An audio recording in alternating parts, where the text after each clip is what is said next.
7 തട്ടുള്ള ഒരു അടിപൊളി വെള്ളച്ചാട്ടം കാണാനായിട്ട് തൊടുപുഴയിൽ ഒരു 18 കിലോമീറ്റർ ദൂരത്തേക്ക് എത്തിയിരിക്കുകയാണ് ഇന്നേ.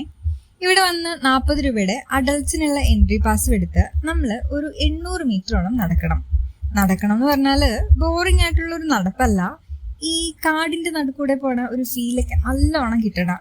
കൂടെ കോറസ് പാടാനായിട്ട് ഇഷ്ടം പോലെ ചീവീടുകളൊക്കെ ഉള്ള, നമുക്ക് അധികം സൈറ്റിംഗ് തരാതെ ഒളിഞ്ഞു പറന്ന് നടക്കുന്ന കുറെ പക്ഷികളും ഒക്കെയുള്ള ഒരു അടിപൊളി വഴി. പോണ വഴിയില് ചില സ്പോട്ടിലൊക്കെ മുന്നേ അപകട മരണങ്ങൾ ഉണ്ടായിട്ടുണ്ട്. അത് കാരണം എൻട്രി റെസ്ട്രിക്റ്റഡ് ആണെന്നൊക്കെ എഴുതി വെച്ചിട്ടുണ്ട്. പക്ഷേ നമുക്ക് ഇറങ്ങി എൻജോയ് ചെയ്യാൻ പറ്റുന്ന കുറെ സ്ഥലങ്ങളും ഇവിടെ ഉണ്ട്. നമ്മൾ നടക്കുന്നത് വെള്ളച്ചാട്ടം ഒഴുകി നീർച്ചാലെന്നോ അല്ലെങ്കിൽ തടാകം എന്നോ ഒക്കെ പറയാവുന്ന ജലാശയത്തിന്റെ സൈഡിലൂടെ ആയതുകൊണ്ട് ഇടയ്ക്ക് ഇറങ്ങി കൈയും മുഖമൊക്കെ നനയ്ക്കാം.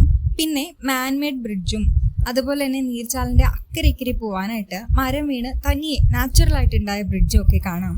കണ്ണാടിയാർ നദിയുടെ ഭാഗമായ ഈ തൊമ്മൻകുത്ത് നിരവധി കുഞ്ഞു വെള്ളച്ചാട്ടങ്ങൾ ഉൾപ്പെട്ട് 12 കിലോമീറ്റർ ദൂരെ താഴേക്ക് പതിക്കുന്നു. 7 തട്ടും ഇതിനുണ്ട്. അത് 7ഉം കാണണമെങ്കിൽ നമ്മൾ സ്പെഷ്യൽ ട്രെക്കിംഗ് ഒക്കെ ബുക്ക് ചെയ്ത് വേണം പോവാൻ കേട്ടോ. നോർമൽ 40 റുപ്പീസിന്റെ പാസിൽ നമുക്ക് കാണാൻ കഴിയുന്നത് 2 തട്ടും ചേർന്നുള്ള ചെറിയ ജലാശയവുമാണ്.